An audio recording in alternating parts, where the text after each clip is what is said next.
Hi guys, video को शुरू करने से पहले अगर इससे पहले का एपिसोड नहीं देखा हो तो आई बटन पर देख लेना। और पहले ही बता दूं, पिछला एपिसोड मैंने रात में एडिट किया था तो वॉइस क्वालिटी थोड़ा हल्का होगा। और वीडियो को शुरू करते हैं इंट्रो के साथ।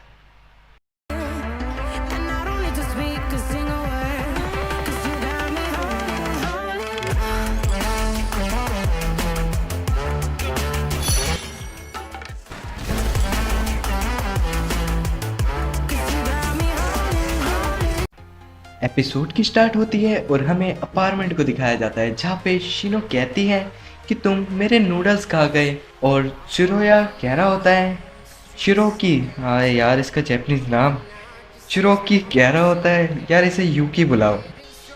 यूकी कह रहा होता है कि तुम इस नूडल को खाओ, तुम्हें काफ़ी अच्छा लगेगा। और वहाँ पे झगड़ा ऐसा हो रहा होता है जैसे कि एक बड़ा भाई अपने छोटे भाई से कहता है कि तू मैगी लिया, और वो यिप्पी और मैगी दोनों ले आता है।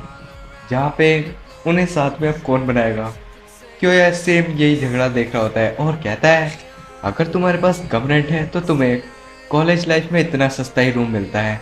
इतने में क्यों यार देखता है कि नना को आती है बिना कपड़ों के, और उसके बाद उसे घुसट पड़ता है। यूकी कहता है कि तुम मुझे काफ़ी ज़्यादा दर्द में लग रहे हो दोस्त। और क्यों यार भंट होता है और कहता है कि मेरी लाइफ में ज़्यादा कुछ खास अभी चल नहीं रहा है। और तभी सीन शिफ्ट होता है और हमें वहाँ पे प्रोफेसर को दिखाया जाता है जो कि कहती हैं कि तुम्हें असाइनमेंट दिया जाता है कि तुम्हें 3 मिनट की फिल्म बनानी पड़ेगी, ना ही ज़्यादा कम ना ही ज़्यादा। और शीनो ये वाली बात देखती हैं और कहती हैं इसमें तो थोड़ी दिक्कत होगी। और यूकी, यूकी बोलूँगा भाई वैसे, यूकी कह रहा होता है कि हाँ यार यहाँ इस काम को करने में दिक्कत होगी। और तभी मैं इसका नाम भूल गया अब मैं। बहुत दिक्कत होती है जैपनीज नाम बोलने में, तुम्हें पता है क्यों। यह कहता है कि हाँ यार इस मूवी को बनाने में हमें ज़्यादा सोचना पड़ रहा है। खैर हमें स्क्रिप्ट के बारे में भी सोचना पड़ेगा, स्क्रिप्ट का काम कौन करने वाला है अभी हमने डिसाइड नहीं किया है। सब ने अपने काम सोच लिए तो फिर मुझे तो प्रोड्यूसर बनना पड़ेगा। जिसके बाद यूकी कहता है कि हाँ तुम सही कह रहे हो कि हमें कुछ सबसे अलग करना है तो एक अच्छी स्टोरी सोचनी पड़ेगी। दूसरे सीन में नना को कह रही होती है यहाँ के मैनेजर को पता है तुम्हारी वजह से सोचना पड़ गया कि एक ही अपार्टमेंट में 2 बंदे रहते हैं। उसे लगता है कि हम दोनों काफ़ी ज़्यादा वेले हैं और हमने एक ही जगह जॉब ले ली। क्यों कहता है क्या, नना को कहती है मैंने कुछ कहा भूल जाओ। तभी क्योया पूछता है कि नना को मुझे ये बताओ कि तुम आखिर आर्टिस्ट बनने के लिए तुमने यहाँ पे ज्वाइन क्यों किया। नना को कहती है कि मुझे ज़्यादा कुछ लगता नहीं था खास, मैं बाहर जाके ओशन देखना चाहती थी। और कम ऑन यार, बचपन में सबका सपना होता है कुछ बड़ी जगह देखना, जैसे कि बहुत बड़ी झील या फिर कोई समुंदर देखना।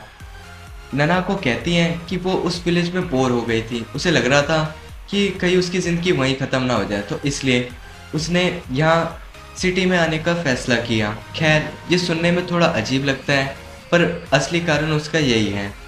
क्योया कहता है कि अच्छा तुम्हारी इतनी सी बातें मैं समझ गया। नना को कहती है क्या समझ गए, तुम ठीक से कैन नहीं रख रहे, तुम गलत जगह पे कैन रख रहे हो। और तभी वो कैन रखती हैं और क्योया के सर पे लग रहे होते हैं तो अमरूद, हाँ ठीक है अमरूद। और क्योया कहता है कि अगर मैं मैच्योर नहीं होता 28 साल का तो अभी मैं काफ़ी ज़ोर की शर्मा जाता, पर खैर मैं काफ़ी ज़्यादा मैच्योर हूँ तो मेरे को इससे फ़र्क नहीं पड़ता इसने क्या किया। और दूसरी तरफ क्योया कहता है कि अभी हमने स्क्रिप्ट के बारे में ज़्यादा कुछ सोचा नहीं है। तभी वो प्रोफेसर कहती है क्या तुम्हारी कोई किसी लड़की से मुलाकात हुई है जो तुम काफ़ी बदले हुए लग रहे हो। क्योया तभी सोचता है और कहता है अगर मैं कुछ काइंड ऑफ थिंग सोचूं तो। क्योया तभी रात की बात याद करता है और कहता है वो फीलिंग्स तो हेवंस थी मेरे लिए। खैर मैंने जो कहा उसे आप भूल जाइए। तभी क्योया बाहर आता है और कहता है कि मुझे स्टोरी को लेके कुछ सोचना पड़ेगा। और इतने में क्योया घर आता है और देखता है कि शीनो बीच में ही सो रही है। क्योया शीनो को उठाता है और कहता है कि तुम्हें यहाँ पे ठंड लग सकती है शीनो। शीनो तभी अपने मुंह उठाती है, शीनो के गाल पे एक टी बैग लगा होता है। शीनो उस टी बैग को हटाती है और क्योया कहता है कि तुम आर्टिस्ट क्यों बनना चाहती थी। शीनो कहती है क्योंकि वो बचपन से ही ड्राइंग बनाने में काफ़ी ज़्यादा इंटरेस्टिंग है। इसलिए हाई स्कूल में वो गई तो उसे रात में कई बार उससे ट्रेन मिस हुई है। खैर इस वजह से उसे काफ़ी प्रॉब्लम होती थी, पर उसे आर्टिस्ट बनने का शौक चढ़ा था तभी से। क्यों तभी एक आइडिया सोचता है और कहता है कि मुझे स्टोरी का एक बढ़िया आइडिया आ चुका है। जिसके बाद क्यों सबको बुलाता है और कहता है कि क्यों ना हम एक छोटी बच्ची को दिखाएं जो कि एक स्टेशन पे खड़ी होगी, धीरे धीरे इंतज़ार करके काफ़ी ओल्ड हो जाएगी, जिसके बाद हमारी स्टोरी काफ़ी अच्छी लगेगी, 3 मिनट में हमारा काम हो जाएगा। तभी यूकी उठता है और कहता है कि तुम्हारा प्लान काफ़ी अच्छा लगता है। यूकी तभी खड़ा होता है और कहता है मैं ज़रा अभी आया। जिसके बाद वो आधे घंटे बाद आता है और कहता है ये लो। क्योया कहता है ये क्या है? वो कहता है कि ये एक स्क्रिप्ट है जो मैंने तुम्हारे आईडी से इंस्पायर होके अभी बनाई है। इतने में वो क्योया को बाहर लेके आता है और कहता है कि क्योया उसे यकीन नहीं हो रहा कि उसने जो स्टोरी बनाई है वो स्टोरी क्योया तुमने कैसे सोची, क्योंकि वो स्टोरी तो उसने एक ड्रॉअर में संभाल के रखी हुई थी। क्योया तभी मन में सोचता है कि आखिर वो आइडिया उसे कैसे आया। क्योया को याद आता है कि उसने कॉलेज में एक बुक में स्टोरीज पढ़ी थी आज से 10 साल आगे। क्योया तभी समझता है कि वो स्टोरी शायद से यूकी की थी और क्योया को फील होता है कि उसने काफ़ी गलत काम किया है।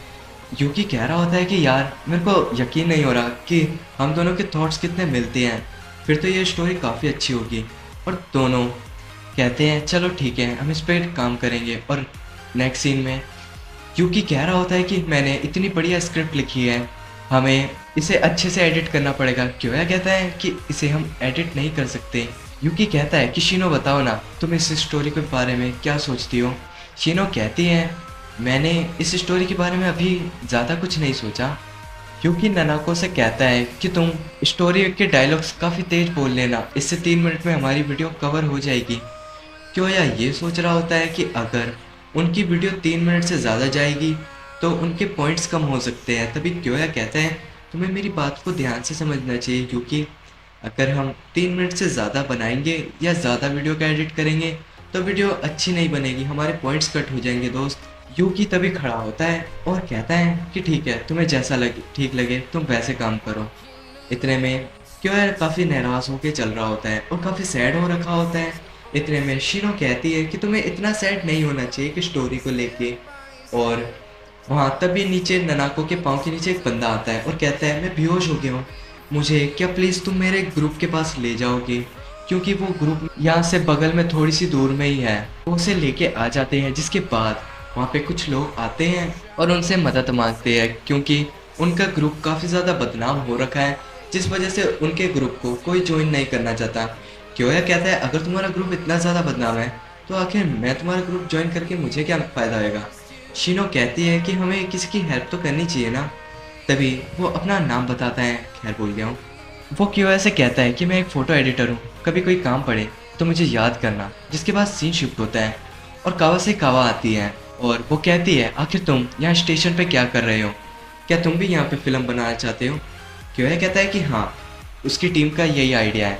वो कहती है कि तुम्हें क्या ये पॉसिबल लगता है कि तुम 3 मिनट में एक स्टोरी बना लोगे, तो ये एक फिल्म है तो इसे थोड़ा सीरियस होके सोचो। और इतने में सीन शिफ्ट होता है और वहाँ पे हमें प्रोफेसर को दिखाया जाता है जो कि क्योया को स्टैंप लगा के देती है और कहती है तुम काफ़ी ज़्यादा सीरियस हो। क्योया कहता है कि हाँ। तभी वो उसे एक स्क्रिप्ट देती है और कहती है कि तुम इस स्क्रिप्ट को पढ़ो, ये मूवी इस साल एक अवार्ड ले जाएगी। और लोगों ने इस मूवी को पसंद नहीं किया है। जितने भी इस मूवी के प्रोड्यूसर हैं उन्होंने पैसे खर्च किए थे इस मूवी को अच्छा बनाने के लिए, तो इस मूवी की स्टोरी जैसी लिखी है मूवी तो वैसी ही बनी है, पर अगर तुम एक स्टोरी को पढ़ो तो वो एक नॉवल की तरह होती है। पढ़ने में तुम जैसा सोचते हो तुम्हें वैसी फीलिंग आती है, पर अगर तुम ठीक से एडिट करके फिल्म को शूट नहीं करोगे तो तुम्हें फीलिंग नहीं आएगी। क्योया को ये वाली बात बताती है और कहती है अगर तुम्हारा टीम वर्क अच्छा नहीं होगा तो तुम धीरे पड़ जाओगे। क्योया ये वाली बात सुनता है और उसके बाद भागता है और कहता है मैं इतनी देर से खामखा सोच रहा था। क्योया यूकी के पास आता है और कहता है कि मैं समझ गया हूँ दोस्त, तुम क्या कहना चाहते थे, हम पहले फिल्म को शूट कर लेंगे उसके बाद एडिट कर लेंगे। यूकी ये वाली बात मान जाता है और क्योया से हाथ मिलाता है। जिसके बाद वो नेक्स्ट डे आते हैं और कहते हैं कि बिल्कुल हमारी मर्जी के मुताबिक आज मौसम काफ़ी ज़्यादा साफ है, ये प्लेस काफ़ी ज़्यादा अच्छी है आज फिल्म शूट करने के लिए। इतने में यूकी को पता लगता है कि वो एक गलत कैमरा लिया है। शिनो कहती है अब जो हो गया है अब क्या कर सकते हैं इसमें। तभी क्योया कहता है कि मैं अपने 10 साल पीछे आया हूँ और आज से 10 साल पहले मैं डिसीजन लेने में काफ़ी ज़्यादा सोचता था और आज भी मुझे मौका मिला है और मैं 10 साल पीछे आके भी अगर डिसीजन लेते हुए अभी भी सोचूंगा तो मुझ पे लालत है। तभी क्योया कहता है कि हम कोई ना कोई हल ढूंढ लेंगे। और गाइस यहीं पे एपिसोड खत्म होता है। वीडियो पसंद आई तो वीडियो पे लाइक करना और इसी के साथ ही चैनल पे नए हो तो सब्सक्राइब कर लेना। और मैं चलता हूँ इसके नेक्स्ट पार्ट में मिलेंगे, तब तक के लिए बाय बाय।